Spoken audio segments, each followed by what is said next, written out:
নমস্কার, তোমাদের চ্যানেলে আরও একটা নতুন ভিডিও নিয়ে চলে এসেছি। প্রত্যেকবারের মতো ভিডিওটা খুবই গুরুত্বপূর্ণ হতে চলেছে। ভিডিওটা মনোযোগ সহকারে শেষ পর্যন্ত দেখতে থাকুন। আজকে আমরা কথা বলবো গভর্নমেন্ট স্কলারশিপ সম্পর্কে। ছাত্রছাত্রীরা একসাথে কটা স্কলারশিপের টাকা পাবে জেনে নিন সম্পূর্ণ নতুন আপডেট, এবং একসাথে কতগুলো স্কলারশিপের অ্যাপ্লাই করতে পারো একজন ছাত্র।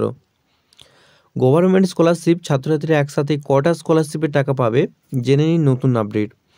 ছাত্রছাত্রীদের পড়াশোনার আগ্রহী এবং অর্থনৈতিকভাবে সাহায্য করার জন্য কেন্দ্র সরকার এবং রাজ্য সরকার যৌথভাবে নানান স্কলারশিপ প্রকল্পের সুবিধা দিয়ে থাকে। সেটা মেরিট বা মেধাভিত্তিক, জাতি, পরিবারের আয় বিভিন্নতার উপর নির্ভর করে। কিন্তু স্কলারশিপের আবেদনের ক্ষেত্রে বেশ কিছু বিধি নিষেধ আছে। একজন ছাত্র বা ছাত্রী মানলেই সব কটা প্রকল্প একসাথে আবেদন করতে পারে না। তো অফিসিয়াল কি নিয়মকানুন রয়েছে, কটা স্কলারশিপের আবেদন করা যাবে, টাকা পেতে কোনো সমস্যা হবে কি না, তা আজকের এই ভিডিওর মাধ্যমে সম্পূর্ণটা তুলে ধরেছি। তো আজকে আমরা প্রথমে কি দেখে নেব, স্কলারশিপের আবেদনের নিয়ম। স্কলারশিপ বিবেকানন্দ বা তোমাদের নবান্ন স্কলারশিপ, ঐক্য এবং ওয়েসিস স্কলারশিপ, স্বামী বিবেকানন্দ ও ওয়েসিস স্কলারশিপ, ওয়েসিস ও নবান্ন স্কলারশিপ, স্বামী বিবেকানন্দ স্কলারশিপ ও ন্যাশনাল স্কলারশিপ। এরপরে দ্বিতীয় পয়েন্টে আমরা দেখে নেব আমাদের গুরুত্বপূর্ণ সাজেশন, ক্যান ইউ অ্যাপ্লাই, তোমরা কী করতে পারো। সরকারি স্কলারশিপের আবেদনের নিয়ম। যে সকল সরকারি স্কলারশিপের আবেদন ফর্ম ফিল আপ চলে, সেগুলি সমস্ত আপডেট আমরা সময়ের মতো দিয়ে থাকি, ছাত্রছাত্রীর কাছে পৌঁছে দেই। কিন্তু ছাত্রছাত্রীরা জিজ্ঞাসা করে থাকে অনেক সময় যে তারা কি একসঙ্গে Swami Vivekananda, Nabanna scholarship, oasis scholarship, তার সঙ্গে ন্যাশনাল স্কলারশিপের ফর্ম ফিল আপ করতে পারবে। এটা ছাত্রছাত্রীরা বেশিরভাগ সময় করেই থাকে। এই ক্ষেত্রে বিশেষভাবে বলে রাখা প্রয়োজন, প্রতিটি স্কলারশিপে বিশেষ বিশেষ ছাত্রদের জন্য পড়ুয়ারা যেমন রেজাল্ট করবে, মার্কস পাবে, তার উপর নির্ভর করে। মাধ্যমিক পাশে কোন কোন স্কলারশিপ, স্বামী বিবেকানন্দ স্কলারশিপ ও নবান্ন স্কলারশিপ, পড়ুয়ারা একই সাথে স্বামী বিবেকানন্দ ও নবান্ন স্কলারশিপ আবেদন করতে পারবেন না।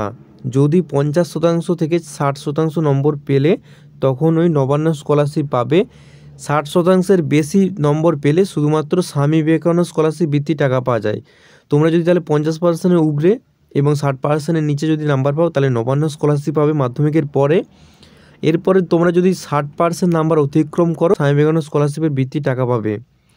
এরপরে তোমরা আবেদন করার লিঙ্ক আমি এখানে দিয়ে দেবো ডেসক্রিপশান, তোমরা সেখান থেকে আবেদন করতে পারো। এরপরে আমরা দেখে নেব ঐক্যশ্রী ওয়েসিস স্কলারশিপ।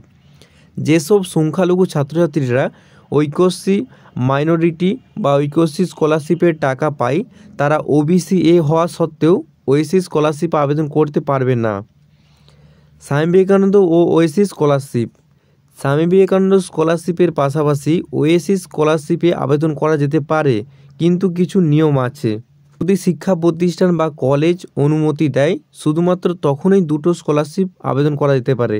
অনেকেই কী করে যে কাস্ট স্কলারশিপ বা ওয়েসিস স্কলারশিপ করে এবং তারপরে স্বামী বিবেকানন্দ স্কলারশিপ করে আবেদন।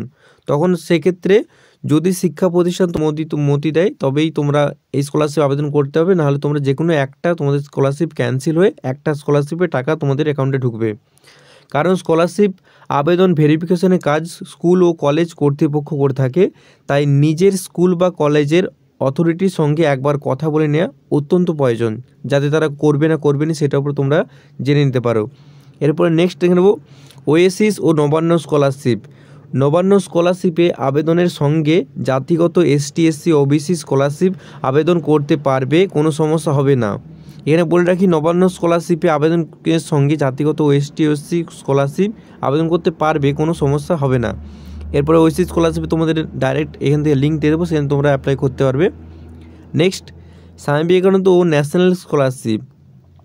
যেসব পড়ুয়ারা রাজ্য সরকারের স্বামী বিবেকানন্দ স্কলারশিপ বৃত্তি পেয়ে থাকে, তারা কেন্দ্র সরকারের ন্যাশনাল এনএসপি বা স্কলারশিপ পাবে না। পড়ুয়াদের স্বামী বিবেকানন্দ স্কলারশিপে নতুন আবেদন শুরুর তারিখ জানালো বিকাশ ভবন। আমাদের গুরুত্বপূর্ণ সাজেশন এবার আমরা দেখে নেব। যখনই কোনো স্কলারশিপের জন্য ফর্ম পূরণ হয়, সেখানে লেখা থাকে যদি অন্য স্কলারশিপের সুবিধা পাওয়া চলবে না, সরকারি নিয়ম অনুসারে একজন পড়ুয়া একসঙ্গে একটি স্কলারশিপের সুবিধাই পাবে।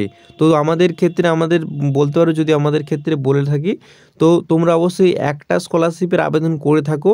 যদি তোমরা ওএসএস স্কলারশিপের সঙ্গে সাবমেরিন স্কলারশিপ করে থাকো তো অবশ্যই তোমাদের যে শিক্ষা প্রতিষ্ঠানের সঙ্গে যোগাযোগ করে নাও।